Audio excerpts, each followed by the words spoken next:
Hello guys, नमस्ते। मेरे channel सुख जांगड़ केमिस्ट्री गुरु में आपका हार्दिक स्वागत है। आज हम एक टॉपिक लेने जा रहे हैं इलेक्ट्रॉनिक कॉन्फ़िगरेशन, इलेक्ट्रॉन विन्यास। इलेक्ट्रॉन विन्यास बहुत ही इम्पोर्टेंट टॉपिक है रसायन विज्ञान में, केमिस्ट्री में। और इलेक्ट्रॉन कॉन्फ़िगरेशन के बिना हम केमिस्ट्री में कुछ आगे नहीं बढ़ सकते। तो देखें, इस टॉपिक को पढ़ें। चलें इलेक्ट्रॉन विन्यास में। इलेक्ट्रॉन विन्यास क्या है? देखो, इलेक्ट्रॉनिक कॉन्फ़िगरेशन, इलेक्ट्रॉन विन्यास, इसको हम बात करें तो क्या है, इसका शाब्दिक अर्थ क्या है? शाब्दिक अर्थ की बात करें, डिस्ट्रीब्यूशन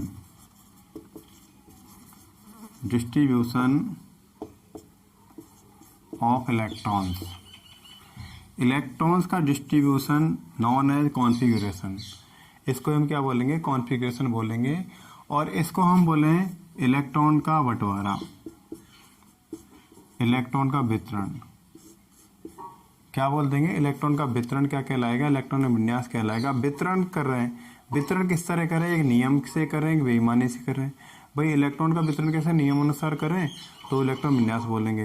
अब हम इसको कैसे बोल सकते हैं? इलेक्ट्रॉन विन्यास तो भर रहे हैं हम। इलेक्ट्रॉन विन्यास कहाँ भरा जाता है? इलेक्ट्रॉन विन्यास की जरूरत क्यों पड़ी है? इस बातों हम इसके बारे में जानकारी प्राप्त करने वाले हैं। तो हम एक डेफिनेशन लिख देते हैं। इलेक्ट्रॉन्स का वैकेंट ऑर्बिटल्स, वैकेंट ऑर्बिटल्स का मतलब रिक्त कक्षकों। वैकेंट ऑर्बिटल्स में इलेक्ट्रॉन्स का वैकेंट ऑर्बिटल्स में ऊर्जा के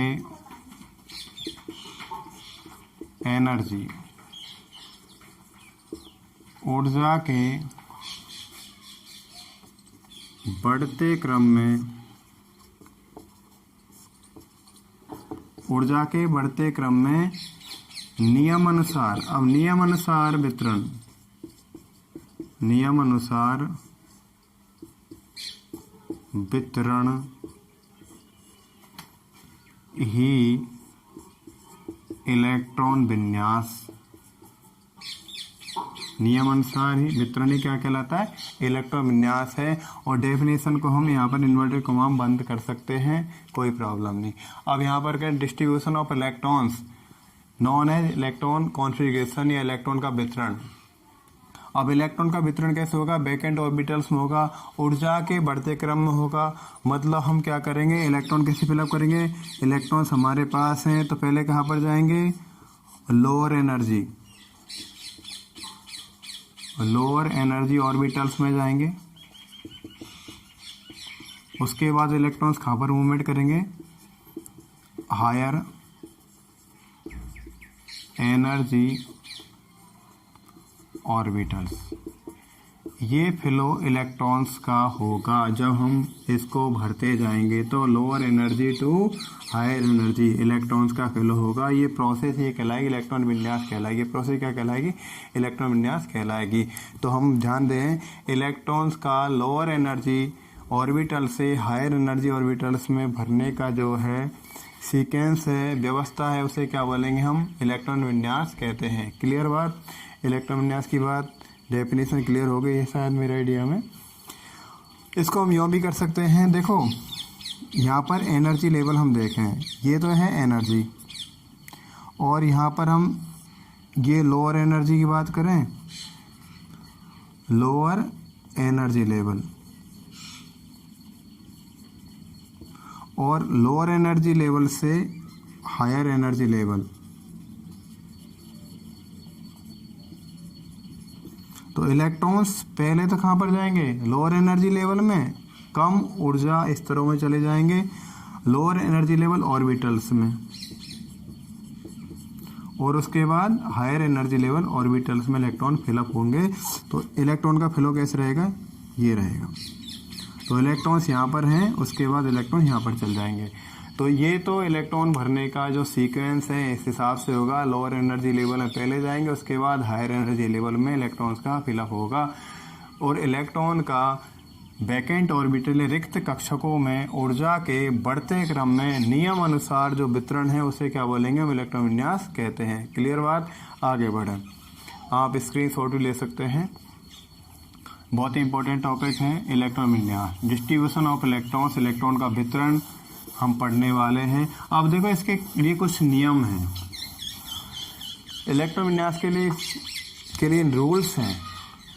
इलेक्ट्रॉन विन्यास के बहुत से रूल्स हैं, इसमें 4 रूल इंपॉर्टेंट हैं और सारे रूल्स को एक ऑब्बो रूल के रूप में भी हम देखते हैं, हुंड का बोल्टर सिद्धांत देखते हैं, हुंड रूल बोलते हैं, पाउली रूल बोलते हैं और एक N+L रूल देखते हैं। अब देखो बिना नियम के, पहले तो हम देख लें बिना नियम के, बिना नियम इलेक्ट्रॉन विन्यास।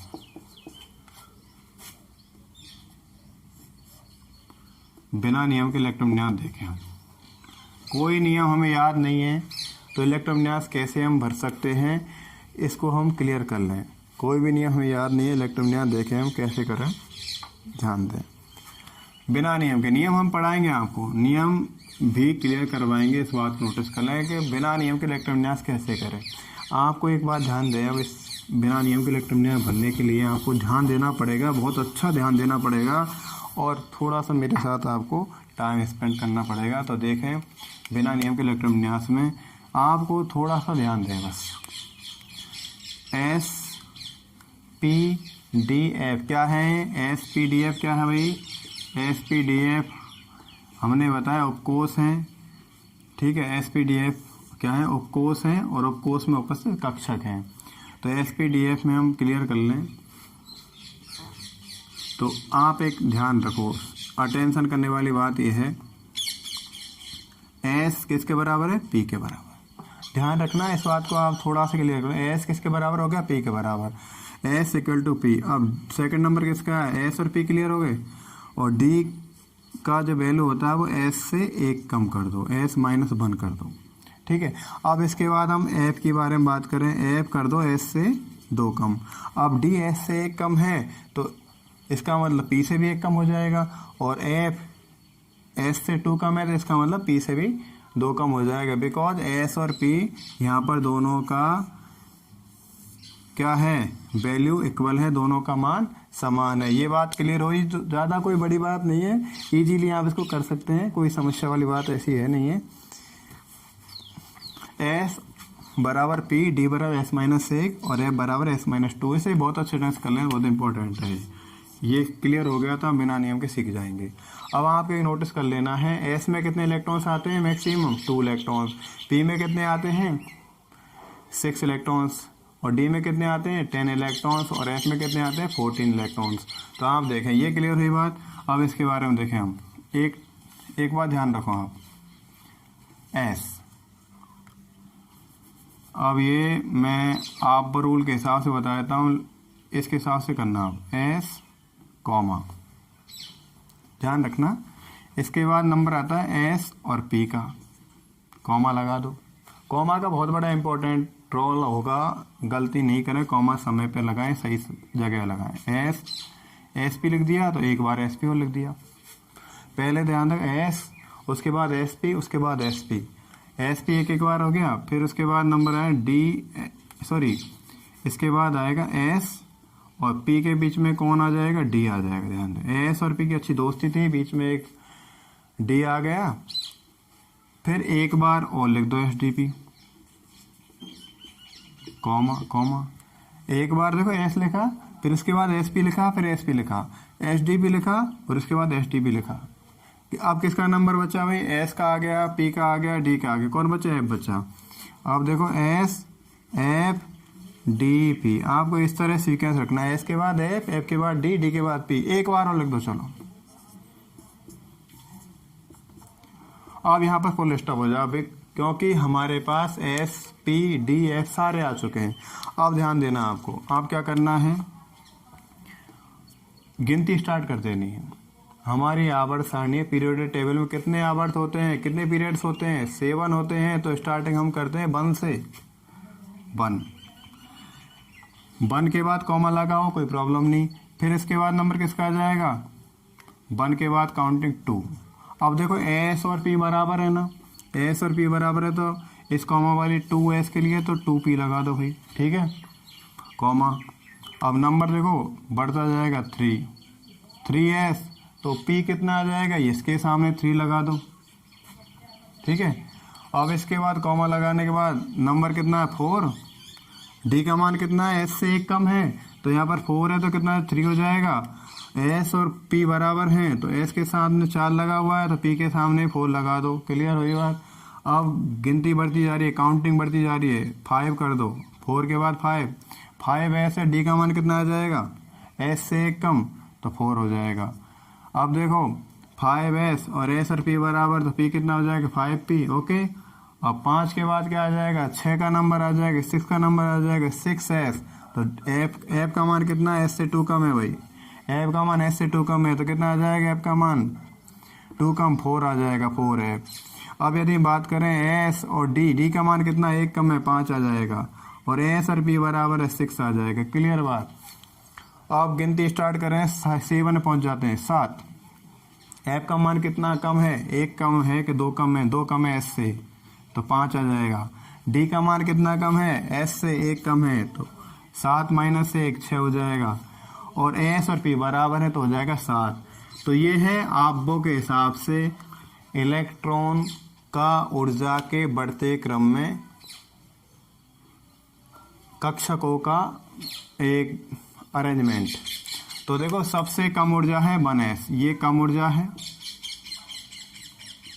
और सबसे ज्यादा ऊर्जा किसकी हो जाएगी, ये उच्च ऊर्जा, ये उच्च ऊर्जा वाले। इसको मैंने एक ट्रिक के रूप में बताया आपको ताकि आप प्रॉब्लम नहीं आए, बहुत सारे रूल्स रटने पड़ते हैं लेकिन आपको प्रॉब्लम यहाँ पर आए नहीं। देख रहे हैं भैया आप, हाँ जी, इसको आप क्लियर कर लें। एक बार मैं रिकेप और अच्छे ढंग से बता देता हूँ इसको। देखो एस बराबर पी, डी बराबर एस माइनस 1, एफ बराबर एस माइनस 2 हो जाएगा। इसको क्लियर कर लें, जरूर ध्यान रखना है तब जाके ये काम होगा इधर। पहले मैंने बताया एस, फिर एस पी कॉमा एस, एक एस पी लिख दिया, एस पी, फिर एस डी पी, फिर एस डी पी, फिर एस एफ डी पी, फिर एस एफ डी पी। देखो एस एक बार आया सिर्फ, लेकिन एस पी 2 बार आए, एस पी कॉमा सब में लगा, फिर एस डी पी एक बार, फिर दूसरी बार भी लिख दिया, फिर किसका एस एफ डी पी एक बार, फिर दूसरी बार लिख दिया। इसका मतलब एस एक बार है, बाकी डबल बार आप यहाँ पर आए हैं। अब देखो मैंने ये सिस्टम बना दिया। इलेक्ट्रोविन्यास लिखते समय अब ध्यान रखना पड़ेगा, इलेक्ट्रोविन्यास लिखते समय आपको एक घात के रूप में बताना है, एक पावर के रूप में लिखना है। जैसे हम 1s में लिखें 1s2, तो इसका मतलब 2 क्या है, इलेक्ट्रॉन नंबर, इलेक्ट्रॉन संख्या को किसी ऑर्बिटल के दाईं तरफ ऊपर एक घात के रूप में या पावर के रूप में हम शो करते हैं, वहां पर लिख देते हैं, उसे इलेक्ट्रॉन नंबर लिखा जाता है। और ये यहाँ पर क्वांटम नंबर होती है, क्या होती है, क्वांटम संख्या, ये क्वांटम नंबर होती है। बीच वाला कौन है भाई, ऑर्बिटल्स होते हैं। तो ये कंडीशन हो गई, बीच वाली कंडीशन है ऑर्बिटल्स, ऑर्बिटल के ऊपर की तरफ इलेक्ट्रॉन संख्या घात के रूप में, और ये इधर क्या है, क्वांटम संख्या। ये पूरा इलेक्ट्रॉन का सिस्टम होता है और एटॉमिक नंबर पर डिपेंड करता है इलेक्ट्रॉन विन्यास। अब हम इसके हिसाब से देखें, देखो अब एक बात और है, एस ऑर्बिटल से कितने इलेक्ट्रॉन आते हैं, एस में इलेक्ट्रॉन्स आते हैं अधिकतम 2 इलेक्ट्रॉन, और पी में कितने इलेक्ट्रॉन्स आते हैं 6 इलेक्ट्रॉन्स, और डी में कितने इलेक्ट्रॉन्स आते हैं 10 इलेक्ट्रॉन्स अधिकतम आएंगे। एफ में कितने इलेक्ट्रॉन्स आएंगे 14 इलेक्ट्रॉन्स। ये ध्यान देना, अधिकतम इलेक्ट्रॉन्स या maximum electron number in S कितने आते हैं, एस में 2 इलेक्ट्रॉन्स, पी में 6 इलेक्ट्रॉन्स, डी में 10 इलेक्ट्रॉन्स और एफ में 14 इलेक्ट्रॉन्स। ये आपको ध्यान होनी चाहिए बात है। अब देखो इसमें हम क्या बात करें, एक एग्जाम्पल ले लें। हमारा एक पॉपुलर एग्जाम्पल है कार्बन वाला, इसको ले लेते हैं। कार्बन का परमाणु क्रमांक कितना है, एटॉमिक नंबर कितना है 6 है, ये लगा दिया। इसका मतलब इसके पास इलेक्ट्रॉन संख्या कितनी है 6 है। इलेक्ट्रॉन संख्या 6 होने के कारण इन 6 इलेक्ट्रॉन को वैकेंट ऑर्बिटल में किस तरह फिलअप किया जाएगा वो सिस्टम देखें। तो इलेक्ट्रॉन 6 हैं, स्टार्टिंग कहाँ से हो रही है 1s से स्टार्ट हो रही है, 1s लिख दिया। तो s में कितने इलेक्ट्रॉन्स है 2, तो 2 को हमने पावर रूप में लगा दिया, राइट। तो 6 में से 2 इलेक्ट्रॉन यहाँ भर चुके हैं। अब कितने बचे 4 इलेक्ट्रॉन बचे। तो s के बाद किसका नंबर आएगा 2s का नंबर आया, तो इलेक्ट्रॉन कहाँ चल जाएगा 2s जो खाली कक्षा उसमें चला जाएगा। एस में कितने आते हैं 2 आते हैं, भर दिया। कितने इलेक्ट्रॉन्स भरे गए 2 2 4 भर दिए, ठीक है।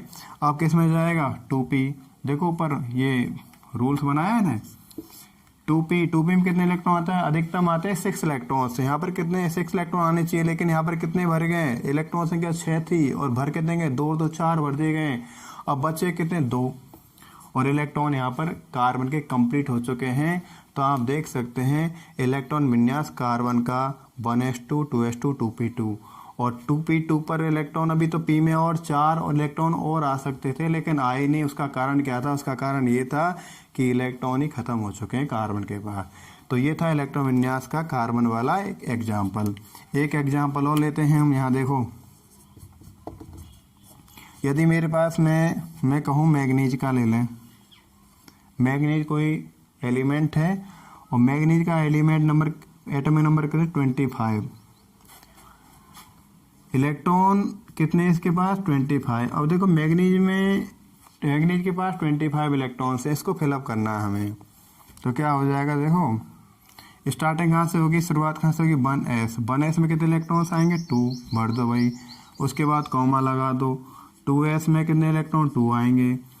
देखो ये तो क्वांटम नंबर है, ऑर्बिटल तो s वाला ही है। फिर 2p में कितने इलेक्ट्रॉन्स आएंगे 6, ओके। इसके बाद देखें कितने इलेक्ट्रॉन्स है 25, कितने इलेक्ट्रॉन भर दिए गए 10 इलेक्ट्रॉन भर दिए गए। फिर 2p के बाद नंबर किसका है 3s में नंबर आएगा। 3s में s में कितने आते हैं 2, तो 2 भर दिए। तो 10 और 2 12 हो गए। फिर 3p आ रहा है ना भाई, 3s के बाद 3p में कितने इलेक्ट्रॉन 6 आएंगे, भर दिए गए। अभी तक हम 18 इलेक्ट्रॉन भर चुके हैं। b है फील्ड 18 इलेक्ट्रॉन। अब देखो इलेक्ट्रॉन नंबर 25 है, 18 इलेक्ट्रॉन भर चुके हैं, 7 इलेक्ट्रॉन बचे। फिर इसके बाद नंबर आएगा 4s का, 4s आया। 4s में कितने आते हैं 2 इलेक्ट्रॉन्स, 18 + 2 हो गया 20 इलेक्ट्रॉन्स। इसके बाद नंबर आया 3d 20। अब कितने बचे 5 इलेक्ट्रॉन्स बचे।